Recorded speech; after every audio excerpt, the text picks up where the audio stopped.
Soot? Yep. Be the judge of that. Welcome to the incredible secrets behind one of the most beloved sitcoms of all time.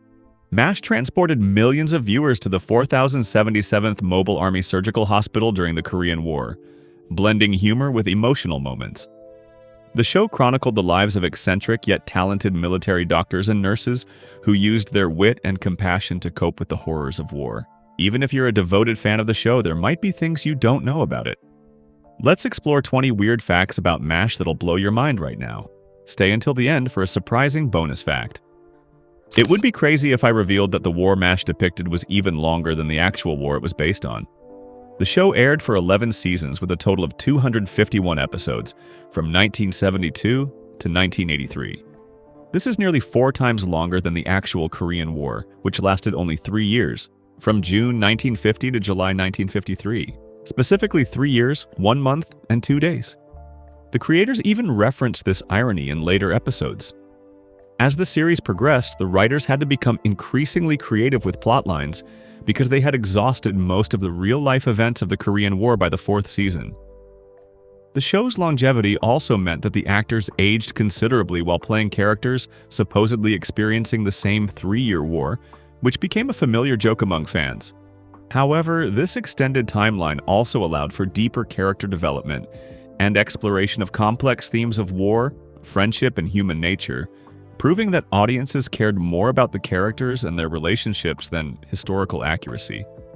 Ladies and gentlemen, General Lyle Duncombe! Thank you, Kato!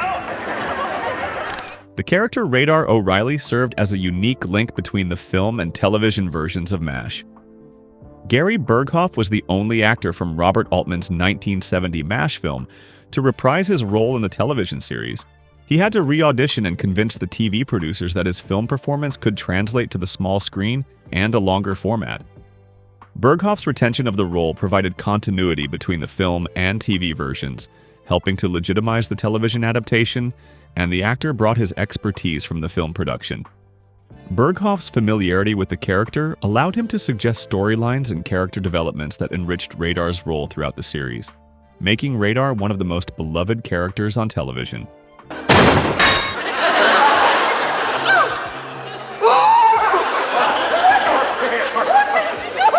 There's a small detail about Gary Berghoff that most viewers never noticed. Gary Berghoff was born with a mild birth defect affecting 3 fingers on his left hand, which is why his left hand was almost always concealed. Examples include scenes where it was in a glove, holding a clipboard, or tucked into a pocket. Most viewers never realized this, especially when he was behind the drum kit, a skill he mastered in real life despite the challenge. Although MASH was set in wartime Korea, the actual filming location was very different. The outdoor scenes of the 4077th MASH unit were filmed at what is now Malibu Creek State Park in the Santa Monica Mountains of California. The extensive outdoor set, including the helicopter landing pad and tents, was built and remained intact throughout the show's 11-year run. This location was chosen because it resembled the terrain of Korea and was close to Hollywood studios for easy access. The cast and crew frequently endured extreme heat during summer filming and unexpected cold during winter shoots. Wildlife also occasionally interrupted filming. After the series concluded, most of the set was dismantled, but some remnants remained and became popular with fans who made pilgrimages to the site. The location is now marked with a commemorative plaque. What country are you from? If you're near Malibu Creek, don't miss a tour of the MASH set. There's certainly a lot of interesting things waiting for you to discover. Are you surprised to see how adept the MASH cast was with military bearing? That's the next cool thing. Several MASH actors had actual military experience. Some cast members served in the United States military. Alan Alda, Hawkeye Pierce, served in Korea in the Army Reserve for 6 months. Jamie Farr, Maxwell Klinger, was stationed in Japan and was asked to go on a USO tour through Korea. Wayne Rogers, trapper John McIntyre, joined the U.S. Navy. Mike Farrell, B.J. Honeycutt, served in the Marines. These experiences likely contributed to the authenticity of their on-screen performances and created a more vivid wartime setting than ever before. Have you ever wondered about the hidden meanings behind character names? The MASH writers had some quite unique ways of naming their guest characters. In Season 6, 4 Marine patients were named after the 1977 California Angels baseball team's infield lineup. In Season 7, patients were named after the 1978 Los Angeles Dodgers team. Radar's girlfriend in the Goodbye Radar episode was named after one of writer Ken Levine's ex-girlfriends, Patty Haven. These small details show the creativity and sometimes subtle wink from the production team. One episode was censored by CBS. Not all script ideas were approved by CBS, especially those deemed too sensitive. CBS rejected an episode where soldiers deliberately stood out in the freezing cold, hoping to get sick enough to be sent home, deeming it unpatriotic, even though the writers argued it was a realistic tactic soldiers used in the Korean War. This censorship reveals the fine line broadcasters faced when depicting war on television. Who put water in my gun? How do you know it's water? Klinger was an interesting evolution. The character Maxwell Klinger was originally conceived very differently from what audiences ultimately saw. Klinger, Jamie Farr, was initially intended to be a one-episode gag, a gay character attempting to be discharged. However, when Jamie Farr took the role, the part was rewritten. Klinger became a heterosexual man cross-dressing to avoid military service, and he stayed for all 11 seasons. This character concept originated from Lenny Bruce, who claimed to have been discharged from the Navy for presenting as homosexual. This change not only provided laughs, but also helped Klinger become one of the show's most memorable and complex characters. Corporal Klinger, isn't it? Right. Still trying to get out on a psycho, ain't Klinger? If you're still watching, the surprising secrets behind MASH aren't stopping yet. There are still shocking stories about surprising deaths, censorship controversies, and even payback from the writers. Don't miss out. The on-screen tension between Hawkeye Pierce and Frank Burns did not reflect the actors' real-life friendship. Contrary to the on-screen antagonism between Hawkeye Pierce and Frank Burns, Alan Alda and Larry Linville, who played Frank Burns, became close friends while filming MASH.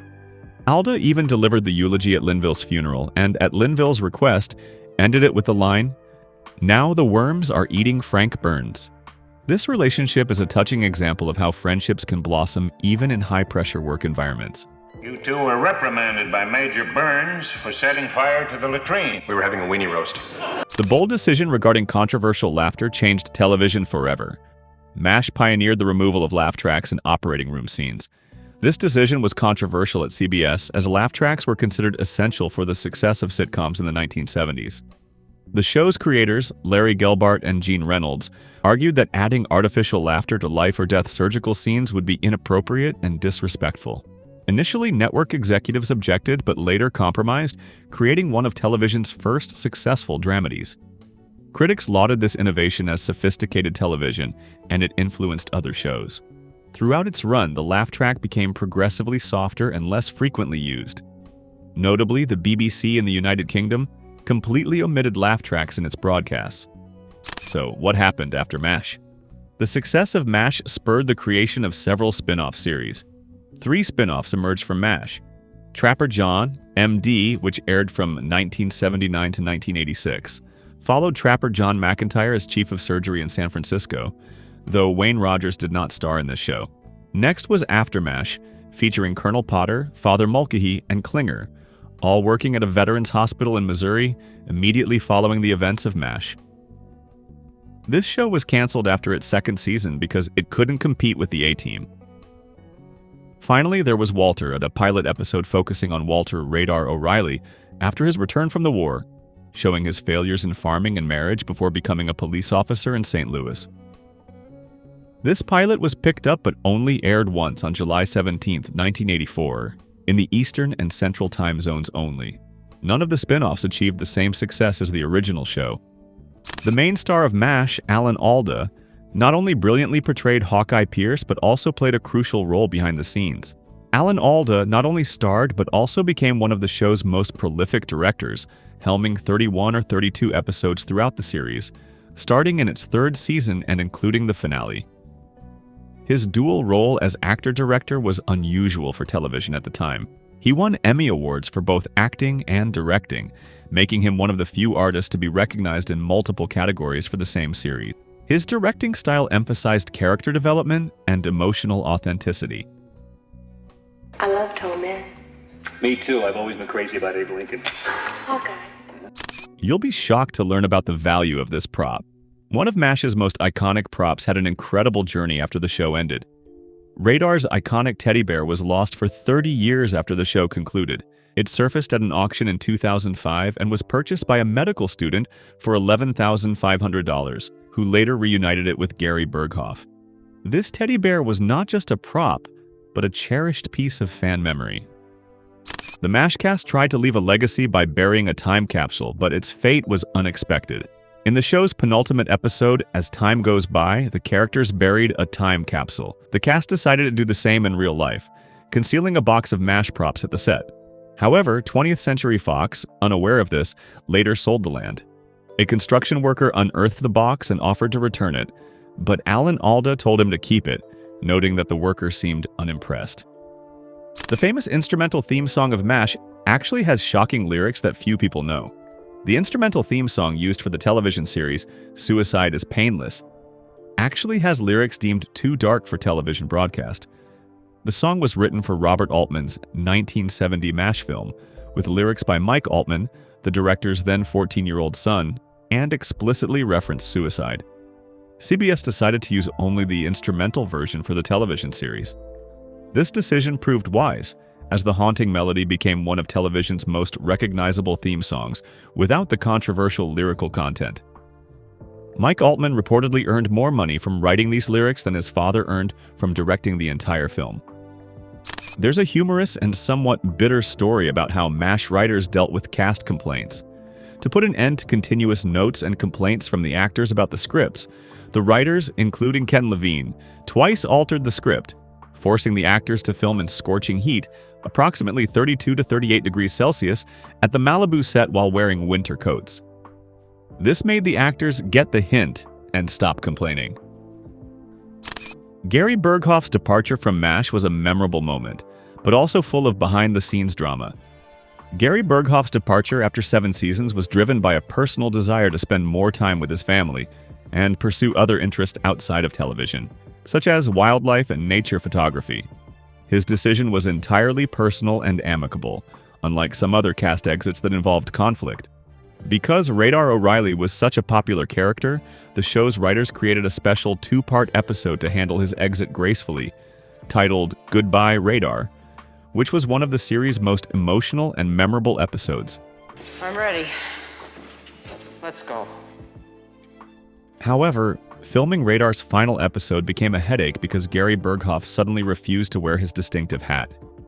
Without the hat, Radar no longer looked like the young boy everyone loved, but rather like a rapidly aging bald man entering middle age. Goodbye, Radar. MASH was known for significant cast changes, sometimes controversial and shocking to audiences. McLean Stevenson, Henry Blake, and Wayne Rogers, Trapper John, both left the series after 3 or 4 seasons. Both actors felt their characters were being overshadowed by Alan Alda's Hawkeye Pierce and desired more prominent storylines. Wayne Rogers specifically left after season 4 due to frustration with how his character was being handled. Unlike the other actors, Rogers never actually signed a contract, which allowed him to avoid any legal battles upon his departure. The character Henry Blake was controversially killed off in the season 3 finale, a shocking and unprecedented decision for a comedy series at the time, intended to highlight the waste of war.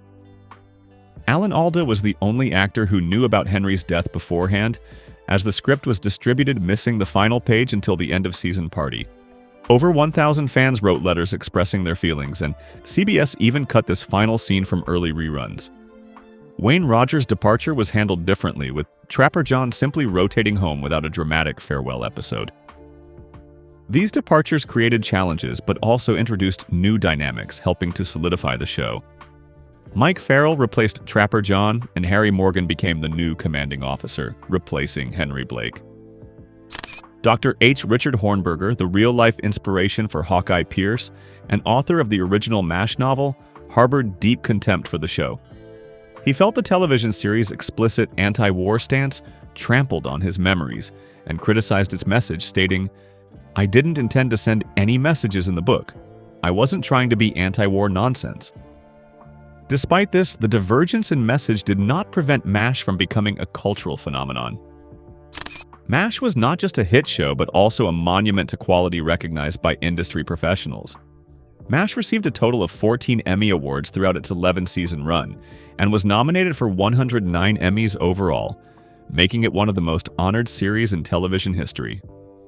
Alda won 5 Emmy Awards for both acting and directing. The series won Outstanding Comedy Series 3 times in 1974, 1975, and 1976. MASH's Emmy success helped establish it as prestige television and elevated the artistic credibility of the industry. This is the historic ending record of MASH. The series finale, Goodbye, Farewell, and Amen, aired on February 28, 1983, and was watched by 105.9 million viewers. The finale captured 77% of all television viewing that night. It became the most-watched television episode in U.S. history at the time and held this record for nearly 3 decades, until it was surpassed by the Super Bowl in 2010.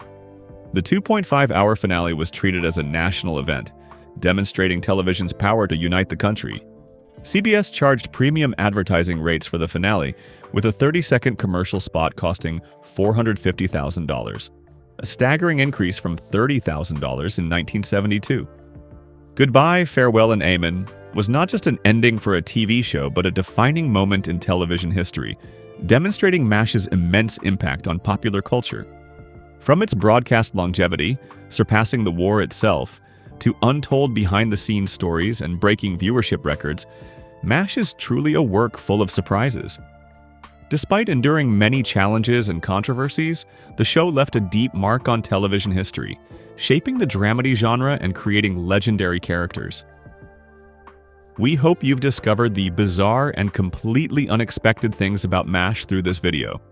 If you love film facts like these, don't forget to hit like, share the video, and subscribe to the Weird Film Facts channel so you don't miss out on other fascinating behind-the-scenes stories.